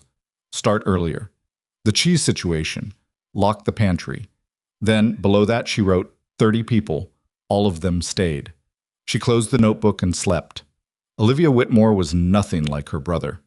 Where Ethan had arrived braced, carrying his worry like a tool he'd learned to use, Olivia came through the front door of Whitmore Manor 2 weeks later with the particular energy of someone who had been angry for a very long time and had run out of the patience required to stay angry. She was 32, dark-haired like her mother in the photographs Lillian had seen in the study, and she walked into the front hall and stopped when she saw her father coming down the stairs and stood there for approximately 3 seconds before she crossed the distance between them and put her arms around him without saying anything at all. Alexander stood with his arms at his sides for a moment, the instinctive hesitation of a man who had been closed off so long that being held required a relearning. And then he put his arms around his daughter, and the hallway went very quiet. Lillian was at the kitchen doorway. She turned and went back to the stove. Dolores appeared beside her a moment later, and they stood together at the stove without speaking, and after a while the sound of voices came from the hallway. Olivia's first, quick and slightly high. The voice of someone releasing pressure. And then Alexander's, lower, steadier, and then what might have been crying that turned into laughter that turned back into something else entirely. 18 months, Dolores said quietly, to nobody in particular. Lillian stirred what was on the stove and said nothing. Olivia was different from Ethan in the kitchen, too. Ethan had come in carefully, with questions that were really statements, with the controlled affect of a man who had prepared himself for multiple outcomes. Olivia came into the kitchen the second morning of her visit and sat at the table and said, "Can I help with anything?" And when Lillian said she was making bread and could use someone to manage the second rise, Olivia rolled up her sleeves without further conversation and got to work. She was not a skilled cook, but she was a willing one, and she followed instruction well and asked sensible questions, and by the time the bread was in the oven, they were talking with the ease of two people who have found common ground in a task. Ethan told me about the pot roast, Olivia said, dusting flour from her hands. People seem to have heard about that pot roast, Lillian said. He said it was the thing that started it, that Dad mentioned it on the phone. She looked at Lillian sideways. He never talked about Mom's cooking after she died. Anytime anyone mentioned it, he'd shut it down immediately. I stopped bringing it up because it felt like I was hurting him on purpose.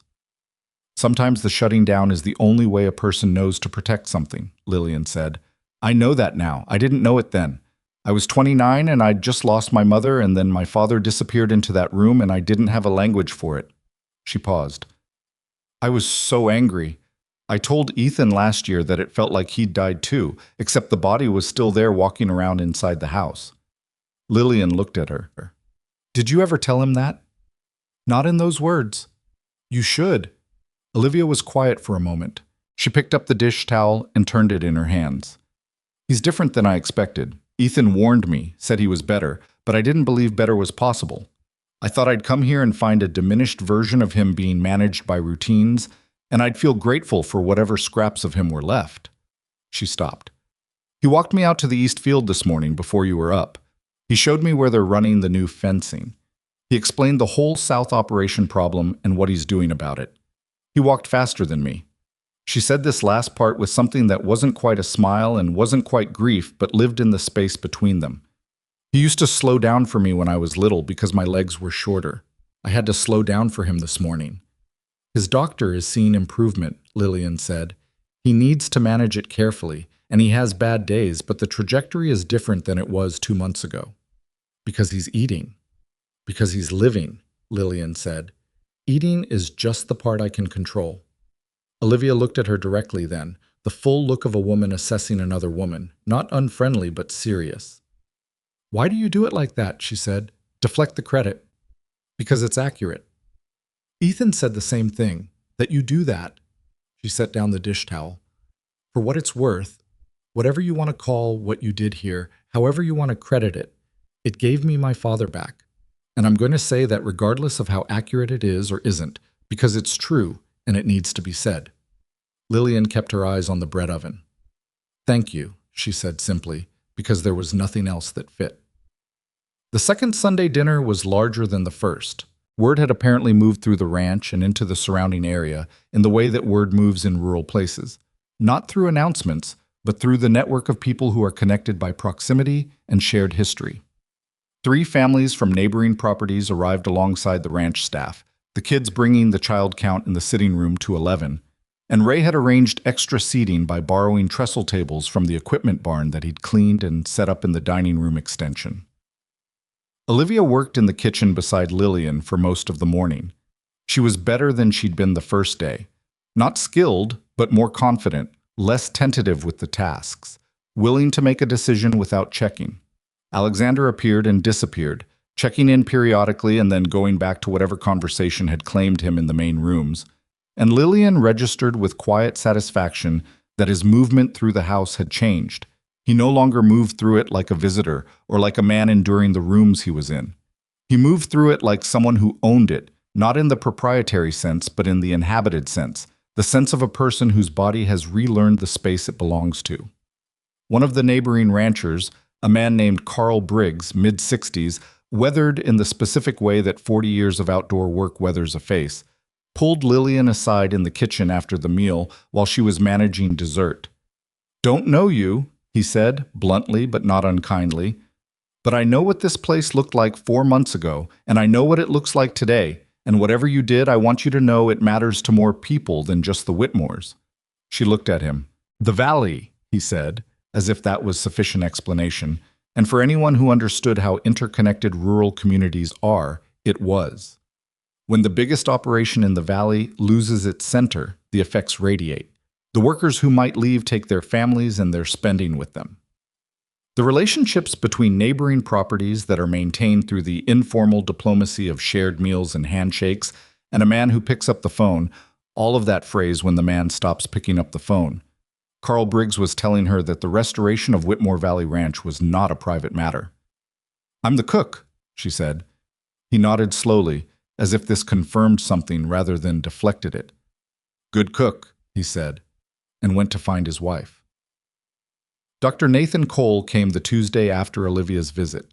He did his examination in the study as he usually did, and afterward he came to the kitchen. She was beginning to understand that the kitchen was the room people came to when they wanted to say something real, that it had that quality, the combination of warmth and occupation that made honesty easier. And he sat at the table while she made coffee, and he had the look of a man who had received news he hadn't been sure he'd receive. "His indicators," he said, "across the board. Cardiac function, inflammatory markers, blood pressure. The trajectory has reversed." She set a mug in front of him. "Reversed.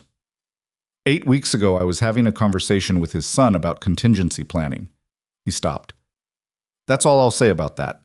But the conversation I have today looks nothing like that conversation." He wrapped his hands around the mug. "He's not cured. He's not out of the woods. This is a serious condition, and it will require management for the rest of his life. But the rest of his life is now something I'm thinking about in a different time frame than I was." She sat down across from him. "What changed it?" she said. Not fishing, genuinely asking a medical question. "Everything changed it," Cole said. "Sleep, movement, reduced stress, or rather, stress that has purpose again, which the body handles differently than purposeless stress. And food. Consistent, actual nutrition over a sustained period. The heart is a muscle. You starve it and it loses capacity. You feed it and it remembers." He looked at his coffee. "The will to recover matters. It's not mystical. It has physical correlates. People who want to recover make choices that support recovery, even unconsciously. People who've stopped wanting to are in a different physiological state." He paused. "He's back on the wanting to side of that line. I didn't expect that." "He did the work," she said. Cole looked at her with the slight exasperation of a man who had heard this deflection before. "Yes," he said. "He did the work. You just handed him the tools every morning and refused to let the kitchen go dark." He stood up. "I've been a doctor for 30 years, Miss Carter. I know what an intervention looks like, and I know when people resist naming it. I'll respect that. But I want you to know that I know." He picked up his bag and went to find Alexander, and she sat at the table with the 2 coffee mugs and thought about the word intervention, and whether it fit, and decided it didn't quite, because an intervention implied intent to change something, and she had arrived here intending only to cook. The changing had been his. The crisis came on a Thursday in late November, unexpected in the way crises usually are. Not as a single dramatic event, but as the arrival of a thing that had been building just outside the frame of everything else. It came in the form of a phone call that Alexander took in the study at 9 in the morning, and she knew something was wrong when she heard the study door close, which he did not normally do. He took calls with the door open now, had been doing that for 3 weeks, the open door being its own kind of statement about his return to participation. The closed door sat in the house like a held breath. Ray appeared in the kitchen at 10 with his hat in his hands and a look that said he knew something and was deciding whether to tell her. She looked at him once, and he sat down. "The Hargrove family," he said. "They own the grazing land along the northern boundary, about 800 acres that we've had a leasing arrangement with for 12 years. "I know the arrangement," she said.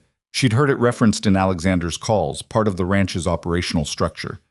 "Douglas Hargrove died in September. His son Marcus took over." Ray turned his hat in his hands. "Marcus called this morning to say he's not renewing the lease. He's been in discussions with a development company out of Phoenix.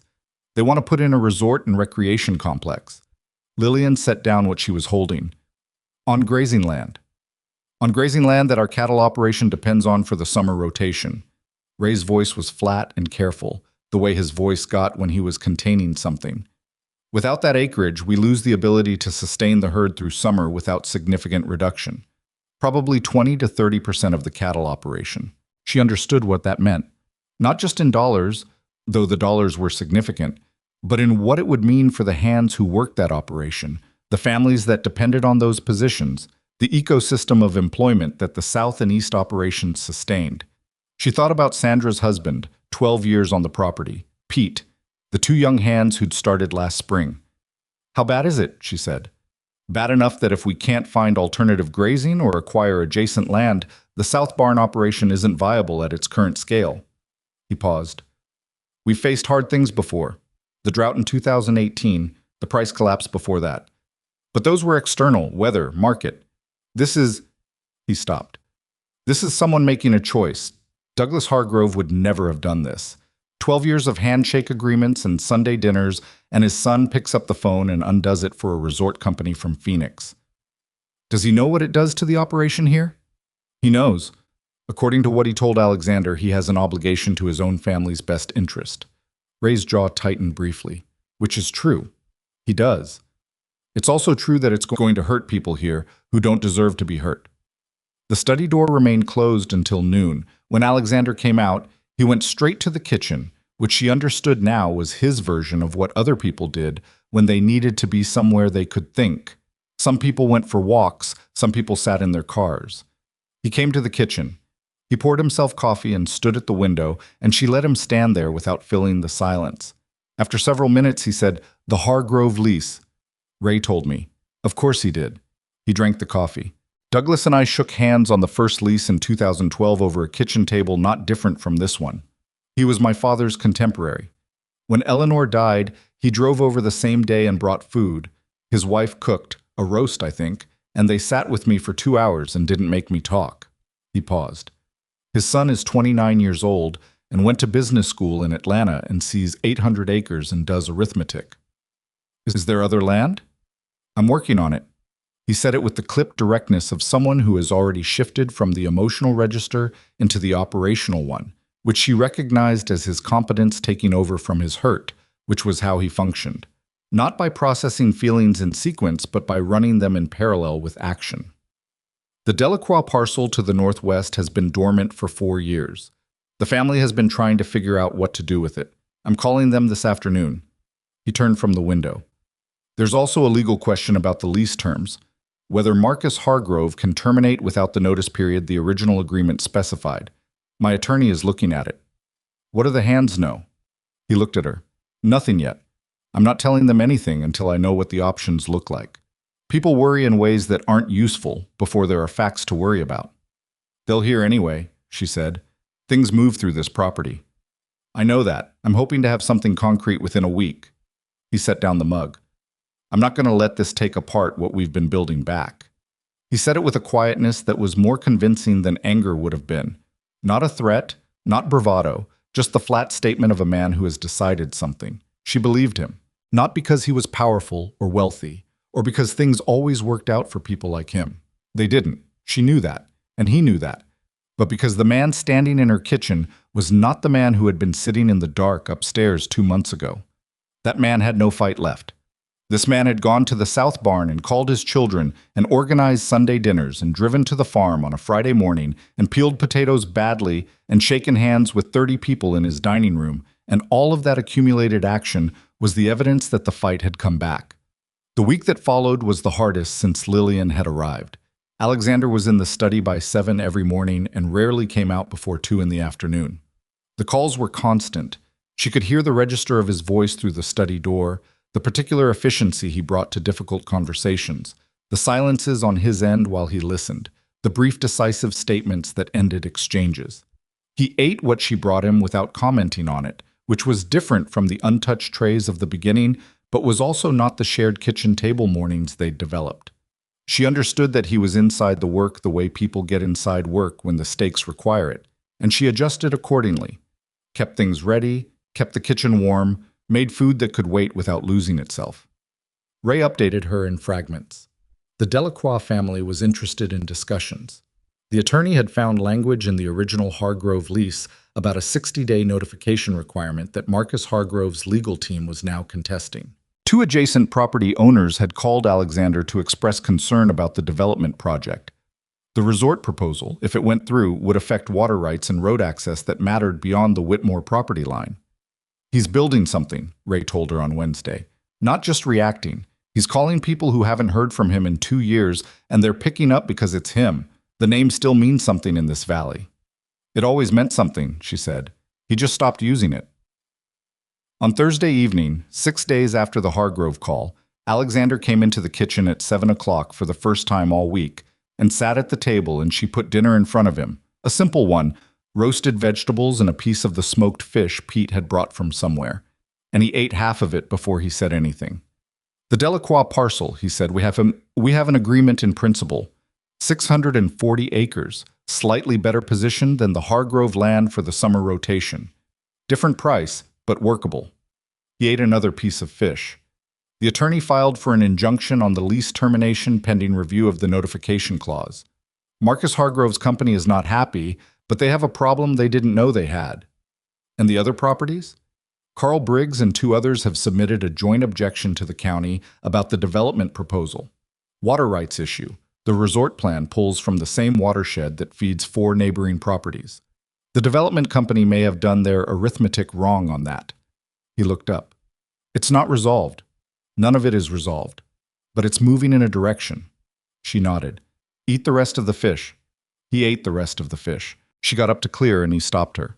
"Sit down a minute," he said. She sat. He had the look he sometimes got when he was about to say something he'd been carrying for a while.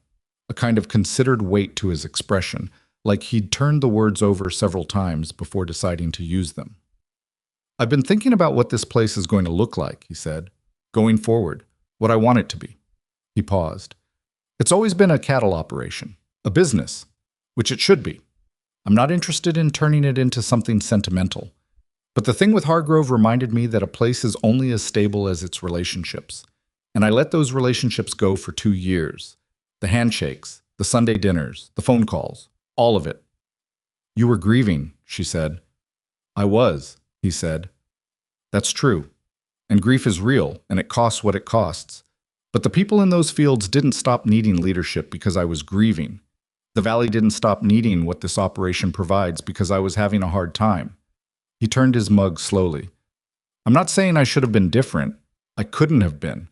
But I'm back now, and I understand something I didn't before, which is that the relationships are the operation. They're not a side effect of it. They're the thing that makes it possible." She thought about Carl Briggs at the Sunday dinner. "The valley," he'd said, as if that was sufficient. "The Sunday dinners," she said. "Every week," he said. "Not just the ranch staff, neighbors. People I've been meaning to call for 2 years. I want the house to be—" He stopped, choosing the word. "Used. The way Eleanor always said it should be used." He looked at her. "That's going to require a cook who's willing to feed 30 to 40 people every Sunday." "I'm aware," she said. "Is that a yes?" "It's an I'm aware," she said, which in this kitchen means the same thing.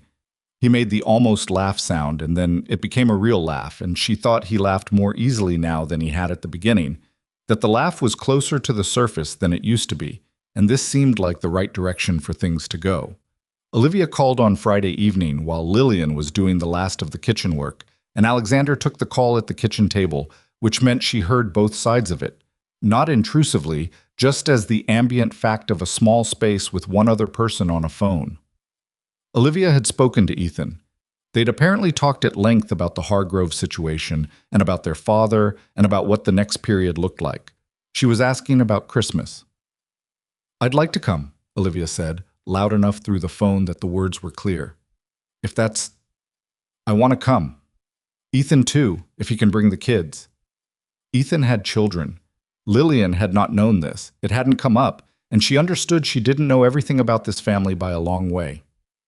"How old?" she said quietly, after Alexander gave Olivia a yes and hung up. He looked at her. "What?" "Ethan's kids." 7 and 4, he said. "A boy and a girl."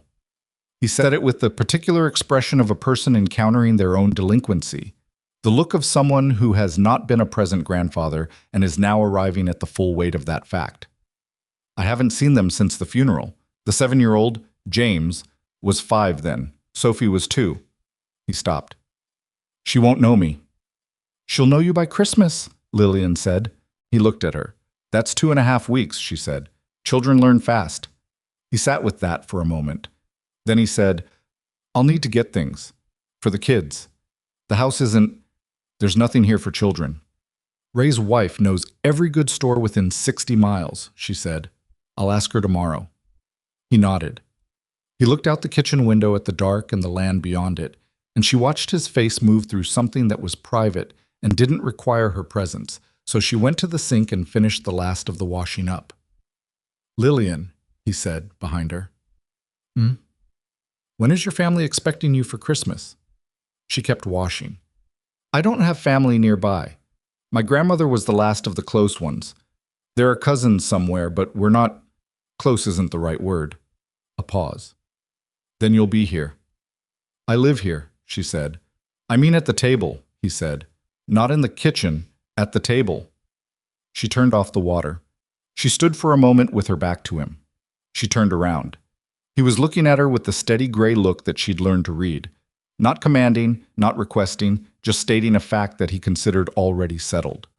"That's not my place," she said. "I'm telling you it is," he said. "My family is coming to this house because things changed in this kitchen. The least I can do is have the person who changed them sitting at the same table." "You changed them," she said.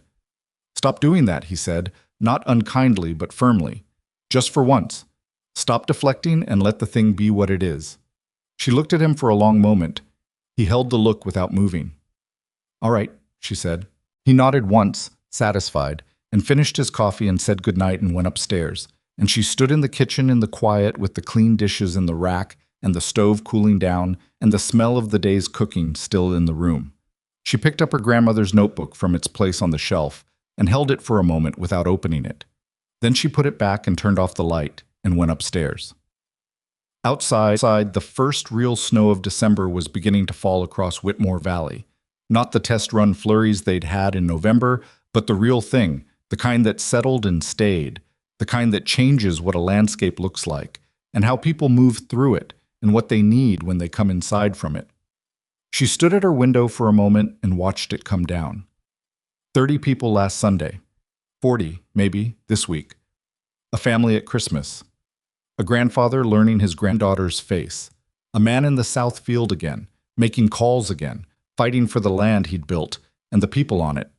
She let the curtain fall and went to bed, and the snow kept coming down over the valley all night long, covering everything, making the world outside the windows clean and white and newly particular, the way it always does after the first real snow, as if the land has been given back to itself. The snow that had fallen through the night left Whitmore Valley looking like something out of the kind of painting that gets hung in bank lobbies and ignored, too perfect, too still, the kind of beauty that doesn't ask anything of you. But by morning, the ranch hands were out in it doing the actual work that beautiful landscapes require, and the beauty became ordinary again in the way it always does when people are living inside it rather than looking at it from a distance. Christmas was 17 days away when Ethan called to confirm he was bringing the children. Alexander took the call at the kitchen table, which was where he took most calls now, and Lillian heard him ask specific questions. What time they were arriving, whether James still had the peanut allergy he'd had at 5, what Sophie was eating these days. The questions of a man doing research into people he loved and had not been present enough to know. He wrote things down on the notepad she kept by the phone for recipe adjustments, and when he hung up, he sat looking at his notes with an expression she had no clean word for. "James is into horses," he said. "Ethan said he talks about horses constantly." "We have horses," Lillian said. "I know we have horses." He said it with the mild exasperation of someone whose point is being deliberately missed. "I mean, I should know things about them, from a child's perspective. What to show him, what to say." She thought about this. "Ask Pete," she said. "He's better with the horses than anyone on the property, and he has a way of explaining things that doesn't talk down." He wrote Pete's name on the notepad below the allergy notes, and she watched him do it and thought about how different this was from the man she'd found 3 months ago, the man who had been letting the world manage itself without him. This man made lists. This man asked what a 7-year-old was eating. This man went to the south barn in the snow and came back with mud on his boots and opinions about the fencing schedule. He was not fully recovered. She was clear-eyed about that, and so was Dr. Cole, who had come again the previous week and delivered his verdict in the careful language of a man who had learned not to make promises he couldn't keep. The cardiac condition was managed, not resolved. There would be hard days. There had already been 2 or 3 days this month when Alexander had come to breakfast moving more slowly than usual, a gray quality to his face that sent her to the phone to consider calling Cole before it passed by noon.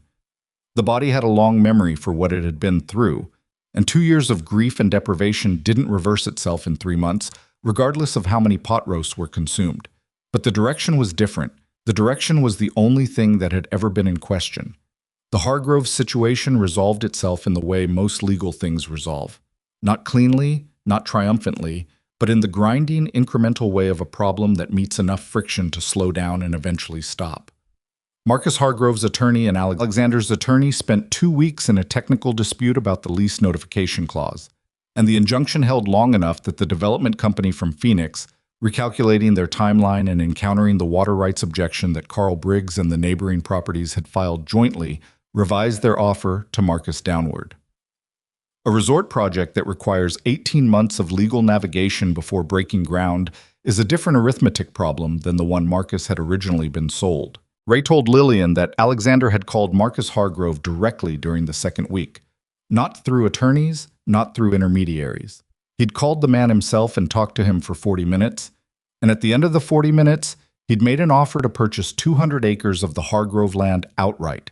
Not all of it, just the 200 that mattered most to the summer cattle rotation, at a price that was fair by any measurement. Marcus Hargrove, whose resort deal was looking less certain by the day, had said he'd think about it. He called back in 3 days and said yes. It wasn't the full resolution of the original lease. It was better because it was permanent. 200 acres that would never again depend on a lease renewal, on the goodwill of an heir, on the arithmetic of someone who hadn't grown up watching cattle move across those fields in summer. Ray came into the kitchen the morning after the deal was signed and said, "He's going to be okay, isn't he?" It wasn't entirely a question. "He's going to be okay," Lillian said. Ray nodded and picked up his coffee and went back to work.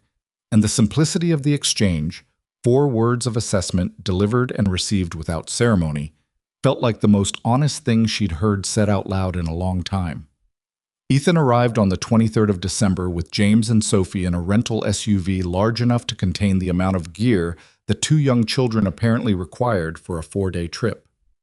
Sophie was 4 and had her mother's coloring. Lillian met her at the door and she was small and suspicious, the way 4-year-olds are with new people. And she stood slightly behind Ethan's leg and regarded Lillian with the frank assessment that children haven't yet learned to disguise. "Who are you?" Sophie said.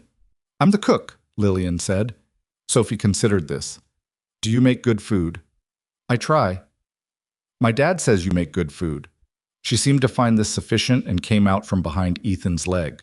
James was 7 and already 3 inches taller than his sister and had Ethan's coloring and Alexander's way of standing, the slight forward lean, the attentiveness, the sense of a person calibrating their surroundings. He shook Lillian's hand when she offered it, which was not something most 7-year-olds did, and suggested someone had taught him the custom, and he'd taken it seriously. "Is it true you have horses here?" he said. "A few," she said. His expression communicated that a few horses was acceptable to him. Alexander was in the front hall when they came in, and the moment between him and his grandchildren was not smooth. Sophie had no memory of him. She'd been 2 at the funeral, and there had been no visits in the 2 years since. And she looked at this large, gray-haired man with the reserved uncertainty of a child meeting a stranger she's been told she knows. James remembered more. He hung back for a moment and then walked up to Alexander with the studied composure of a 7-year-old who has decided to handle something like a grown-up. And Alexander crouched down to his level. The movement cost him something. She could see it in the brief tightening of his face, the heart condition making itself known as it sometimes did with sudden physical effort, and looked at James directly. "You're bigger," Alexander said. "I was 5 last time," James said reasonably. "You were." A pause. "I have a horse I'd like to show you tomorrow if you want to see him." James looked at him for a moment with eyes that were doing serious work. "Pete told me about the horses," he said. "Dad let me call him last week." Alexander glanced at Lillian over James's head, a glance that said he hadn't known about this, and she gave him nothing back because she'd had nothing to do with it. Pete had made that call on his own, which told her something about Pete that she'd already suspected. "Pete's good with horses," Alexander said to James. "He said your horse's name is Brigadier and he's in Appaloosa and he's 15 years old and you've had him since he was 3. All of that's true. He said Brigadier doesn't usually like strangers." Alexander studied the boy. "Also true." I want to see if he likes me, James said. Something moved through Alexander's face, not sentiment exactly, more like recognition, the face of a man seeing something familiar in unexpected territory. He put his hand briefly on James's shoulder. Tomorrow morning, he said. Olivia arrived on the 24th, driving herself from the Billings airport in a rental car, blowing into the front hall with cold air and two overstuffed bags and the energy of someone who has been looking forward to arriving somewhere. She went straight to the kitchen, deposited a bag on the prep island, and began removing things from it. Spices, a jar of something she'd found at a specialty store, a bottle of good wine, and a folded piece of paper she set on the counter and tapped twice. My mother's recipe for the Christmas cookies she used to make, she said. Ethan found the card in a box in his garage. He mailed it to me last month. Lillian looked at the card. Eleanor Whitmore's handwriting. She recognized it from the calendar in the study that Alexander had shown her one evening. The paper one Eleanor had kept with notes on the days. The recipe was detailed and specific, with the same kind of marginal annotations her grandmother used, the same instinct to document the things that weren't in the recipe itself. Let the dough rest properly. Don't rush it. And below that, in slightly different ink, as if added later, James Sr. always stole two before they were cool. Let him. Lillian stood with the card for a moment.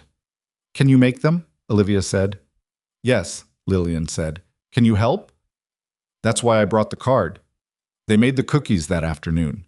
Olivia and Lillian and Sophie, who had decided that Lillian was acceptable by mid-morning and had been following her around the kitchen with the proprietary interest of a 4-year-old who has identified the most important person in a room. Sophie's contribution to the cookie process was enthusiastic and largely decorative, involving more sprinkles than the recipe called for and a freestyle approach to the cutter shapes that Olivia accommodated without comment. Alexander appeared in the kitchen doorway at 3 and stood there watching. Olivia saw him. You can come in, she said. He came in and looked at the production on the prep island. Flour, 3 generations of women in various degrees of involvement, a 4-year-old covered in sprinkles. And he stood at the edge of it and said nothing. And Lillian watched his face from across the island and saw the thing she had seen only a few times in the 3 months she'd been here, the completely unguarded version of him, the man underneath all the competence and the loss and the long Montana winters of grief. He was looking at his daughter and his granddaughter making his wife's cookies in his kitchen, and whatever that cost him to feel, he wasn't protecting himself from it.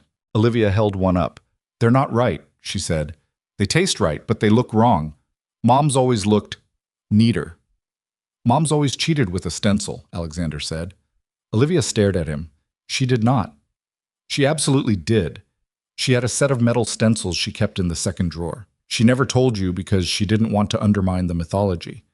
Olivia looked at the second drawer, which was currently a utility drawer full of kitchen tools. Lillian opened it and moved things around, and in the back, behind a pastry brush and a meat thermometer, were 3 thin metal stencils shaped like a star, a tree, and a bell. Olivia picked up the star and held it, and laughed.